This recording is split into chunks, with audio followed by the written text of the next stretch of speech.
اعوذ باللہ من الشیطان الرجیم بسم اللہ الرحمن الرحیم الحمدللہ والصلاة علی اہلہا قال اللہ تبارک و تعالی قل لا اسألکم علیہ اجرا الا المودۃ فی القربى السلام علیک یا مولانا ایھا الامام الرؤوف یا علی ابن موسیٰ الرضا المرتضی۔ اللہ تعالیٰ قرآن کریم میں فرماتا ہے کہ اے رسول صلی اللہ علیہ وآلہ وسلم آپ کہہ دیجئے کہ میں آپ سے رسالت کا اجر نہیں مانگتا مگر یہ کہ آپ میرے خاندان والوں سے محبت اور مودت کریں۔ اہل بیت علیہ السلام جو ہیں پاک رسول صلی اللہ علیہ وسلم کے اعز و اقربا سے محبت کرنا یہ تمام مسلمانوں کا ایمان کا جز ہے، اس میں کسی کو بھی اختلاف نہیں ہے۔ اس میں ہو سکتا ہے جناب علی کہ انسان جو ہے اپنے اعمال و رفتار میں کچھ ایسے کام کرے جس میں آپ کہہ سکتے ہیں کہ آپ نے ہاتھ باندھ کے نماز پڑھنی ہے، ہاتھ کھول کے پڑھنی ہے، اعتکاف ایسے کرنا ہے، یہ کرنا ہے، لیکن جو چیز مشترک ہے خصوصاً آپ حتیٰ کہ خلفاء کو دیکھیں، اسی طرح کے برادران اہل سنت کے ائمہ اربعہ کو دیکھیں، ان تمام کی مدح و ثنا ملتی ہے اہل بیت علیہ السلام کے بارے میں۔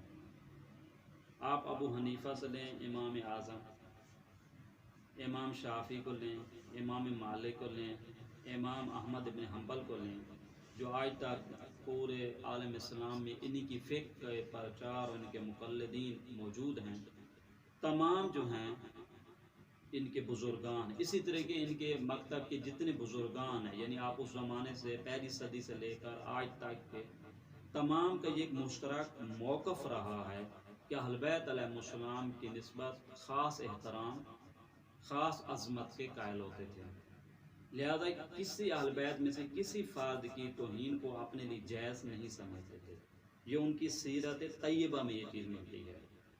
اختلاف ہو سکتا ہے، موقف اختلاف ہو سکتا ہے، ان کا اختلاف نقطہ نظر ہو سکتا ہے، لیکن توہین کرنے کی اجازت ہو، اہانت کی، گالی گلوچ کی زبان، یہ ان میں اصلا جائز ہو نہیں تھا۔ خود قرآن کی جو منطق ہے، قرآن کی منطق جو ہے گالی گلوچ کے خلاف ہے۔ گالی گلوچ کیسے کہتے ہیں؟ غلیظ اور گندی زبان استعمال کرنا قرآن نے منع کیا ہے۔ وہی قرآن جو لعنت کے جواز کا قائل ہے۔ لعنت میں کیا ہوتا ہے؟ آپ اللہ تعالیٰ کی بارگاہ میں یہ عرض کرتے ہیں کہ پروردگار اس شخص سے اپنی رحمت کو دور کر دے۔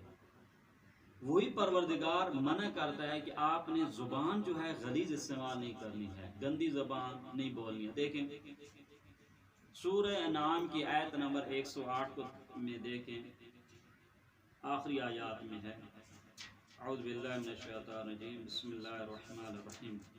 خداوند کریم فرما رہا ہے وَلَا تَسُبُّوا الَّذِينَ يَدْعُونَ مِن دُونِ اللَّهِ فَيَسُبُّوا اللَّهَ عَدْوًا بِغَيْرِ عِلْمٍ۔ سورہ انعام آیت نمبر 108۔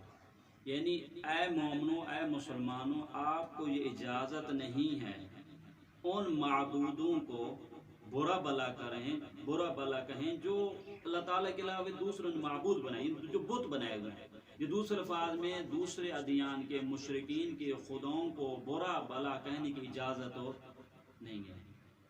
آپ اسے کہہ سکتے ہیں لکم دینکم ولی دین، ہمارا آپ سے کوئی ارتباط نہیں ہے، لیکن آپ کو اجازت نہیں ہے کہ آپ ان کی سب و شتم کریں، توہین کریں، غلیظ زبان استعمال کریں۔ اصلا منطق قرآن کیا ہے؟ غلیظ زبان۔ اصلا قرآن یعنی کا مبنی کیا؟ دیکھیں اگر کوئی قرآن کی الف بے سے آشنا ہے، قرآن کی بسم اللہ سے لے کر والناس کی سین تک قرآن کا ایک قانون ہے، وہ کون سے ہے؟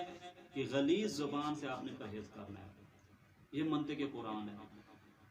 اسی طریقے سے سورہ حجرات میں خداوند کریم کیا فرماتا ہے؟ فرماتا ہے کہ یا ایھا الذین آمنوا، مومنوں کو کچھ احکام خدا فرما رہا ہے۔ لا یسخر قوم من قوم، مسخرہ ایک دوسرے کا نہ کرنا، مرد کے ساتھ، عورت کے ساتھ۔ پھر آگے فرماتا ہے ولا تلمزوا انفسکم، عیب جوئی نہ کرنا۔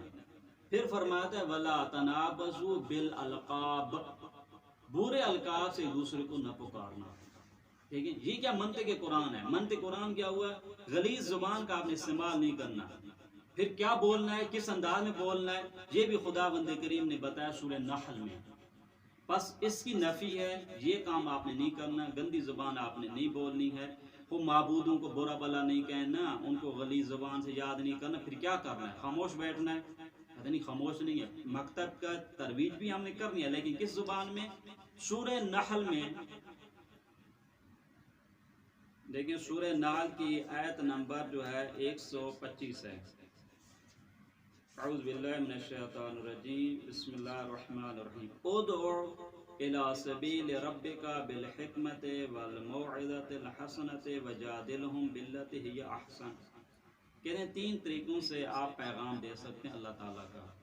پہلے پیغام دینے کا طریقہ کیا ہے؟ بالحکمہ، یعنی آپ استدلال کے دلیل لے کے آئیں۔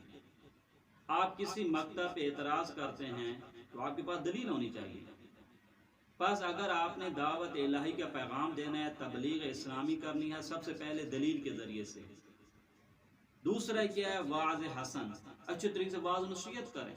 تیسرا کیا ہے؟ جدال کریں، اس سے مباحثہ کریں، اس سے مناظرہ کریں، اچھے انداز میں مناظرہ کریں، توہین کرنے کی پھر بھی اجازت ہو۔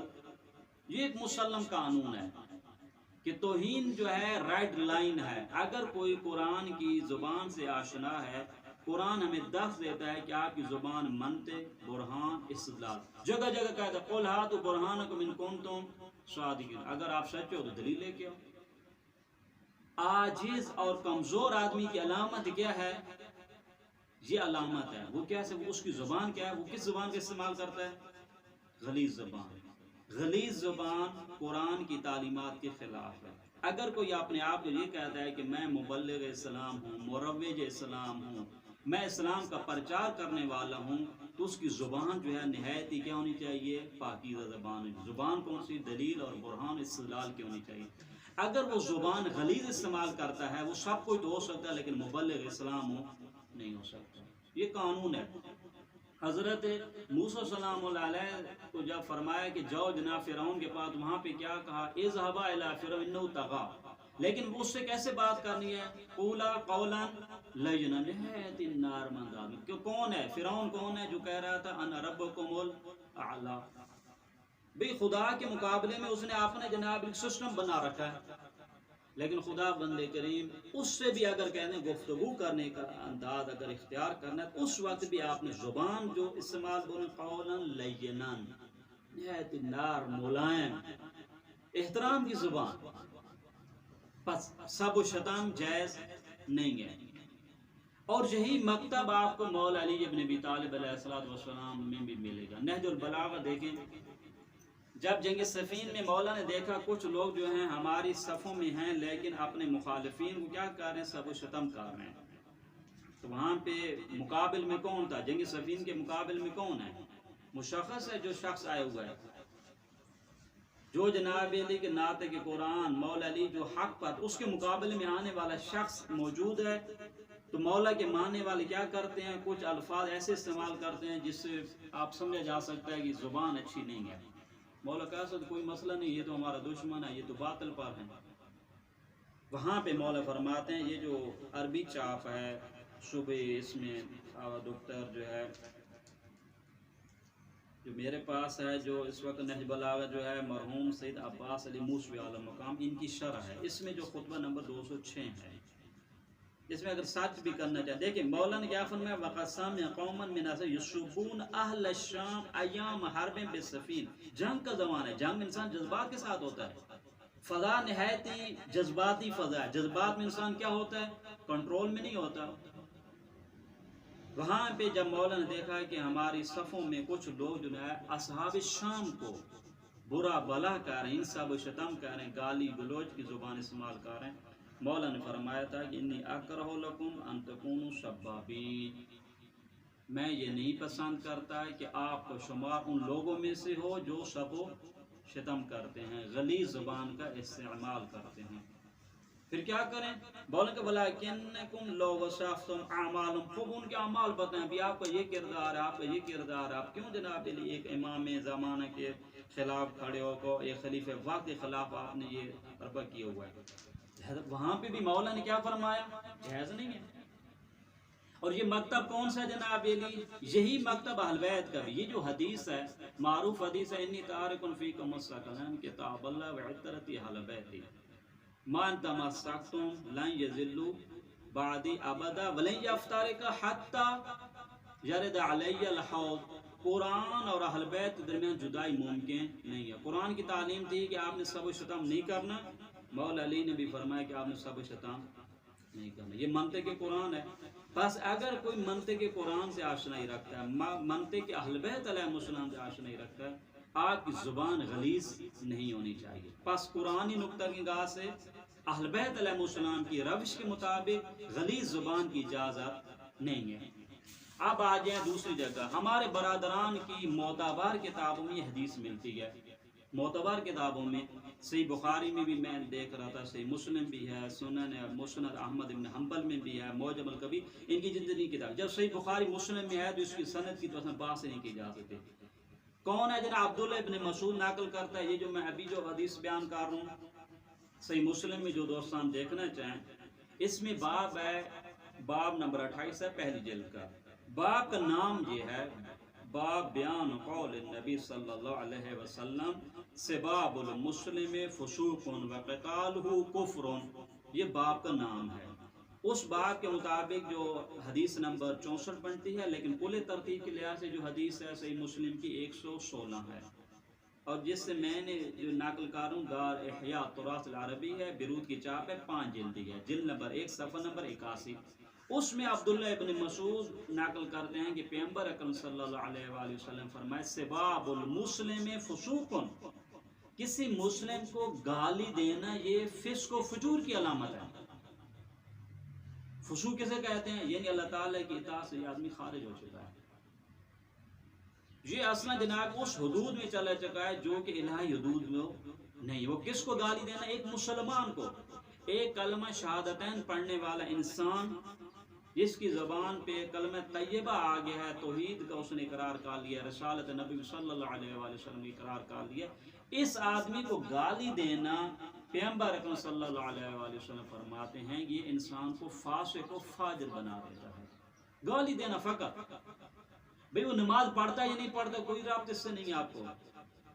اس نے ہم نے دیکھا وہ روزے بھی نہیں رکھتا, لیکن آپ کو حق نہیں بنتا اس کو گالی دینا.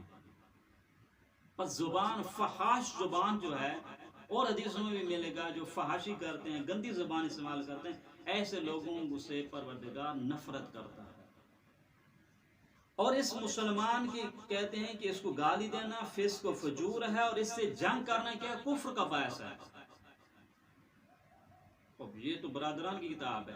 سب کسے کہتے ہیں؟ خود برادران کیا ہے؟ اشات, گالی دینا, غلیظ زبان استعمال کرنا کسی مسلمان کے بارے میں. اب کسی مسلمان کے بارے میں کہ یہ آدمی فلاں ہے, برادران کی کتابوں کے مطابق رسول اکرم صلی اللہ علیہ وسلم کے فرمان یہ آدمی فاسق و فاجر ہے. پس گالی دینا منطق قرآن کے خلاف, گالی دینا منطق اہل بیت علیہ السلام کے خلاف, گالی دینا برادران کی اپنی کتابوں کے مطابق, ایسا آدمی فاسق و فاجر ہے. اگر فاسق و فاجر کی تعریف کرنا چاہیے, اس کے پیچھے آپ نماز نہیں پڑھ سکتے ہیں, اس کی گواہی آپ کے نزدیک قابل قبول ہو نہیں ہے, یہ اصلا قابل اعتماد نہیں ہے. قرآن نے کیا کہا؟ جب تم سے فاسق خبر دے غور کیجیے گا, ان جاءکم فاسق فتبینوا, ان جاءکم فاسق بنبأ. قرآن فرماتا ہے اگر آپ کو کوئی فاسق کسی کے بارے میں, کسی چیز کے بارے میں خبر دے دے, قرآن کہتا ہے اس کی تحقیق کرنا. قرآن کا یہ فارمولہ ہے. فاسق کی بات قابل اعتماد نہیں ہے, فاسق کے پیچھے نماز پڑھنا جائز نہیں ہے, فاسق سے معاملات کرنا یہ بھی درست نہیں ہے, کیونکہ قابل اعتماد نہیں ہے. جب خود اگر آپ سے کوئی وہ گفتگو کر کے کوئی میسج کرتا ہے کہ فلاں ہوا یہ ہوا, قرآن کیا کہتا ہے اس کے بارے میں تحقیق کرنا. بس ایسا کون سا شخص جو جناب گالی دیتا ہے, جو گالی استعمال کر رہا ہے, جو آپ نے کسی مسلمان مومن مسلمان بھائی کے بارے میں گندی زبان استعمال کرتا ہے, قرآن اور رسول اکرم صلی اللہ علیہ وآلہ وسلم اور تعلیمات اہل بیت علیہ السلام کے مطابق ایسا شخص قابل اعتماد ہو نہیں, یہ فاسق و فاجر.